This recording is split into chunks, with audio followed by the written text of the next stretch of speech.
Good evening students. Once again this is Santosh Kumar Sinha and welcome to my channel that is called ज्ञान गुरु English.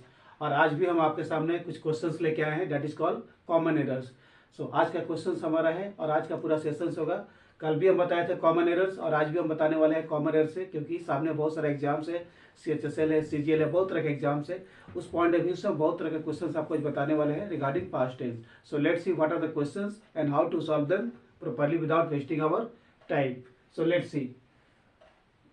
The teacher had directed all the students to be sincere towards their study so that they may do good in the final exam. C or D means no error. Let's see once again the question.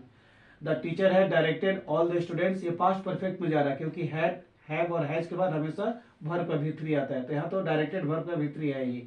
So first part एकदम बिल्कुल ठीक है। The teacher had directed all the students, correct है, to be sincere towards their study, ये भी correct है, so that they may do good in the final exam. C और D means no error। तो हमारा आंसर जो है C part में है, यानी कि एरर जो है C पार्ट में है, क्योंकि सारा सेंटेंस आपका पास्ट में है। तो यहाँ पर मे के बदले में क्या होगा, might, so that they might do good in the final exam. Like this the question would be, the teacher had directed all the students to be sincere towards their study so that they might do good in the final exam. यहाँ पर मे के बदले might होगा क्योंकि यहाँ पर past tense में जा रहा है। So the answer is at C. There must not be may, there might be, there must be might in place of may. Now let's move to question number 2. When the guest entered the room, A, they found him on the floor. B, with the box in his right hand. C or D means no error. देखिए, जब भी दो घटना को describe किया जाता है past tense का, जब भी दो घटना पास्ट टेंस को डिस्क्राइब किया जाता है तो फर्स्ट पार्ट का जो होता है ना वो पास्ट परफेक्ट में होता है और सेकंड पास्ट आपका जो होता है ना पास्ट इंडेफिनिट में होता है। इसको याद रखिएगा कि जब भी हम दो घटना को पास्ट टेंस से रिलेटेड जब है तो उसको हम जब डिस्क्राइब करते हैं तो पहला पार्ट पास्ट परफेक्ट होता है और दूसरा पार्ट जो होता है ना वो पास्ट इंडेफिनिट में होता है। तो हमारा क्या होगा, when the guest entered the room, यहाँ पर हो जाएगा when the guest had entered the room, had.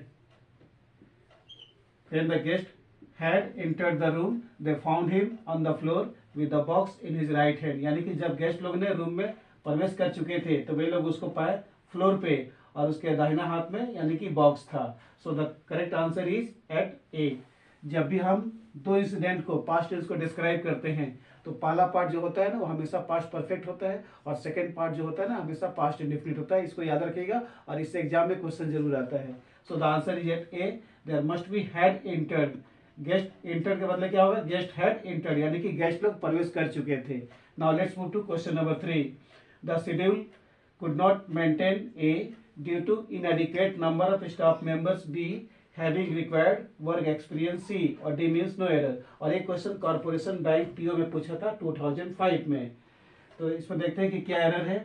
The schedule could not maintain A due to inadequate number of staff members।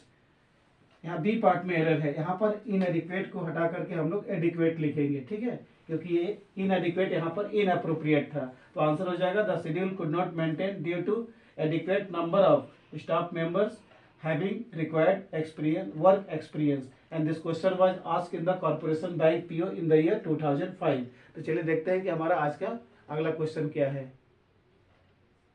चलिए देखते हैं कि हमारा अगला क्वेश्चन पास्ट टेंस से क्या क्या है और उसे कैसे हम लोग फटाफट सॉल्व करते हैं। Now let's see question number 4।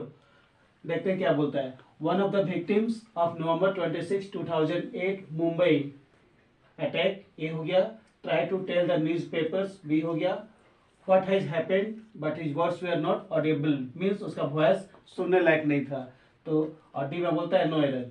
तो क्या बोलता है, नवंबर 26, 2008 का जो मुंबई अटैक हुआ था उनमें से एक तो विक्टिम जो था ना न्यूज़पेपर को बोलना चाह रहा था कि क्या हुआ था, लेकिन दुर्भाग्य से उसका आवाज सुनने लायक नहीं था। तो पूरा सेंटेंस पास्ट में जा रहा है, तो हमारा सी पार्ट में एरर है। देखिए, one of the victims of November 26, 2008 Mumbai attack, correct है। Try to tell the newspaper, B correct है। व्हाट हैज हैपेंड, तो व्हाट हैज के बदले व्हाट हैड हैपेंड होगा, क्या हुआ था। What had happened but his words were not audible, यहाँ पर हैज के बदले हैड होगा क्योंकि पूरा टेंस पास्ट टेंस में है। Now let's move to question number 5.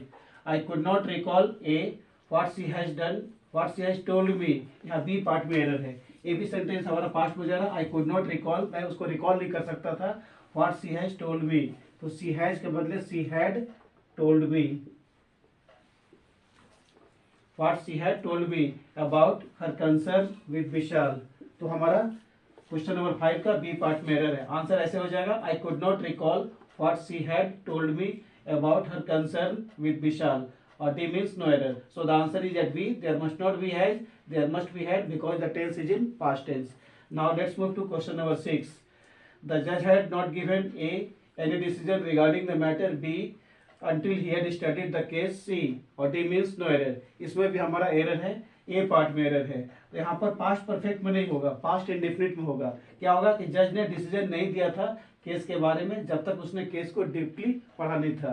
तो हैड नॉट के बदले क्या हो जाएगा, डिड नॉट। द जज डिड नॉट गिव, गिवन के बदले भी हो जाएगा गिव, यानी कि पास्ट इंडेफिनिट में होगा, पास्ट परफेक्ट में नहीं होगा। द जज did not give any decision regarding the matter until he had studied the case. ऐसे द जज did not give any, the जज did not give any decision, did not give होगा, ऐसा नहीं कि गिवन, और हैड नॉट भी नहीं होगा, हैड नॉट गिवन नहीं होगा, क्या हो जाएगा, डिड नॉट गिव। यानी कि जज ने डिसीजन नहीं दिया था, कोई भी डिसीजन नहीं दिया था उस मैटर से संबंधित जब तक वो मामले को डीपली और सिंसियरली नहीं पढ़ा था। चलिए हम लोग देखते हैं कि हमारा अगला क्वेश्चन आज का क्या बोलता है। चलिए देखते हैं कि हमारा अगला क्वेश्चन आज का क्या है, यानी कि क्वेश्चन हमारा 7 क्या बोलता है। पास्ट टेंस से जो रिलेटेड क्वेश्चंस है, यानी कि क्वेश्चन नंबर 7, 8, 9, 10 क्या क्या बोलता है। So let's read the questions and find out the errors.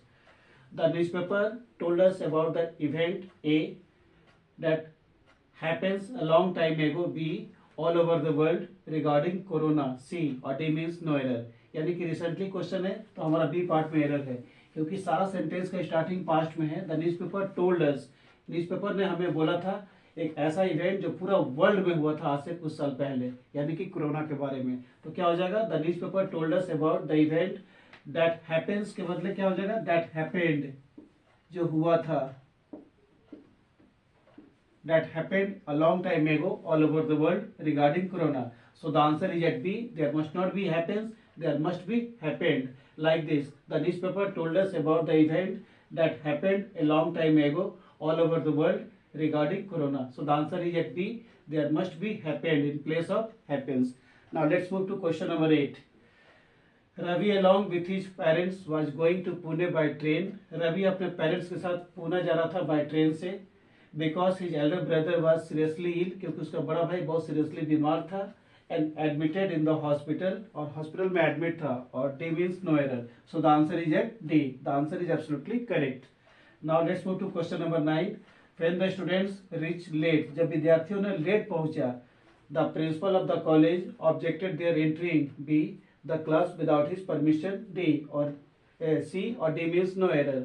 और एक क्वेश्चन जो था ना आंध्रा बैंक क्लर्क पे पूछा था 2008 में, आंध्रा का जो क्लर्क एग्जाम हुआ था आंध्रा बैंक में 2008 में, उसमें एक क्वेश्चन पूछा था। Now once again let us read the question and try to find out the solution. When the students reach late, जब बच्चों ने लेट पहुंचा, the principal of the college objected their entry, कभी कभी होता है the principal of the college objected their entry, उनका entry से उस पर रोक लगा दिया, और the class without his legal permission, यानी कि प्रिंसिपल ने रोक लगा दिया, जब तक उनका लीगल परमिशन नहीं मिलेगा तब तक बच्चे क्लास में एंट्री नहीं करेंगे। ये था हमारा क्वेश्चन नंबर 9 का डिस्कशन। कभी कभी एंट्री के बदले एंट्री, यानी कि बोथ आर करेक्ट, आप एंट्री भी लिख सकते हैं और एंट्री भी लिख सकते हैं, यानी कि दोनों सेंस में दोनों करेक्ट है, means the answer is absolutely correct, there is no error at all. इसलिए देखते हैं कि आज का सेशन का फाइनल क्वेश्चन, यानी कि क्वेश्चन नंबर 10 क्या बोलता है। चलिए देखते हैं कि आज का हमारा फाइनल क्वेश्चन पास्ट टेंस से क्या है और उसे कैसे हम लोग फटाफट सॉल्व करते हैं। Now let's see question number 10। The long distance train which met with an accident A was the Rajdhani express that was B carrying more than 1000 passengers to their destination, C और डी मीन्स नो एरर। और actually this question was asked in the SSC income tax examination in the year 2005। ये SSC income tax का जो exam हुआ था 2005 में, उसी में एक क्वेश्चन पूछा था। एक बार और देख लेते हैं कि क्वेश्चन क्या है, उसका फटाफट आंसर कौन सा होगा। The long distance train which met with an accident, लंबी दूरी की ट्रेन जो एक्सीडेंट हो गई थी, वाज द राजधानी एक्सप्रेस, और राजधानी एक्सप्रेस थी, that was carrying more than 1000 passengers to their destination, जो करीब करीब 1000 से ज़्यादा पैसेंजर्स को उनके अपने डेस्टिनेशन पर लेके जा रही थी, और अचानक उसको एक्सीडेंट हुआ और बहुत सारे बच्चे, उसमें बहुत सारे पैसेंजर्स मारे गए थे। Once again, the long distance train which met with an accident A was the Rajdhani express, that was B carrying more than 1000 passengers to their destinations. करीब करीब 1000 से ज़्यादा पैसेंजर्स को उनके डेस्टिनेशन तक वो ट्रेन लेके जा रही थी, जिसको एक्सीडेंट हो गया। So the answer is at D, there is no error at all, the answer is absolutely correct. और एक क्वेश्चन एसएससी इनकम टैक्स एग्जाम में 2005 में पूछा था। तो ये था हम लोग आज का फाइनल सेक्शन का क्वेश्चन पास्ट टेंस से। हम फिर एक बार कल आपसे मिलेंगे एक नया टॉपिक और नया क्वेश्चन के साथ। अगर आपको वीडियो पसंद है तो इसको लाइक कीजिए, शेयर कीजिए और इसे ज़्यादा से ज़्यादा सब्सक्राइब कीजिए। Till then, good night to all of you.